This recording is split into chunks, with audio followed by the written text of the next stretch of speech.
সজীব আমি বলতেছি যে তুই এভাবে বলবি, হেলার বিষয়টা এত গাড়াইবো না, তাহলে এত কিছু হইব না। তুই আমি যদি ফ্রেন্ড বলি তাহলে মানে যে আমাদের সাথে যেটা হয়েছে তাইলে ওটা মানে মানে মামলাতে যাইব না।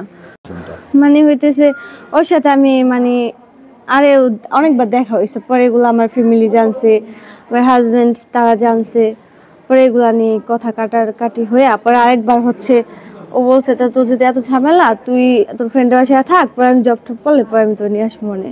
পরে একবার আসছিলাম, পরে আমার জামাই অনেক কান্নাকাটি ব্যাপার আমার নিয়েছিল, পরে আমি আর সাথে কন্ট্যাক্ট করি না, পরে ও আবার আমার সাথে কন্ট্যাক্ট করছে, পরে আবার এই যে এখন আসছিলাম 1 মাস আগে।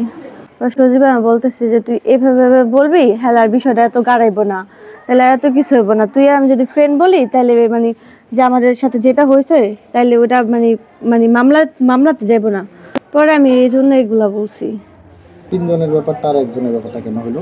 ও আমার বলছে বেশি বলবি, বেশি না বললে নাকি যে কি জানি পাবলিক না তো প্রশাসন এটা গ্রাহ্য করবো না। এটা কে শিখিয়ে দিছে? এই সজীব এগুলা বলছে। আসলে ভিকটিমের ভাষ্যমতে সে সিঙ্গেল একজন লোক তাকে মানে ভয়ভীতি দেখিয়ে তার সাথে ফিজিক্যাল ইন্টারকোর্স করেছে, সে ধরনের আমাদের কাছে ইনফরমেশন দিয়েছে। কিন্তু আমরা লোকালি এখানে মানে ফিজিক্যাল এক্সামিনেশন করে তার কোনো ইনজুরি মার্ক পাইনি, এবং প্যাথোলজিক্যাল এক্সামিনেশন যে আমরা ভ্যাজাইনাল সোয়াব এক্সামিনেশন করি সেখানেও কোনো আমরা স্পার্ম পাইনি।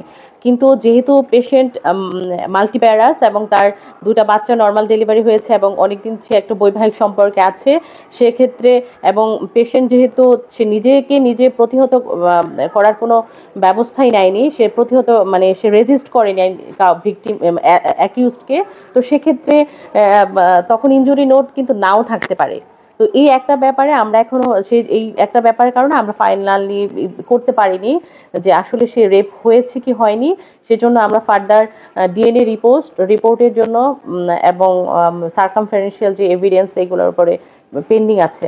আমরা ফাইনাল ডিএনএ রিপোর্টটা আসলে তখন আমরা ফাইনাল অপিনিয়নটা দিতে পারবো রেপ হয়েছিল কি হয়নি।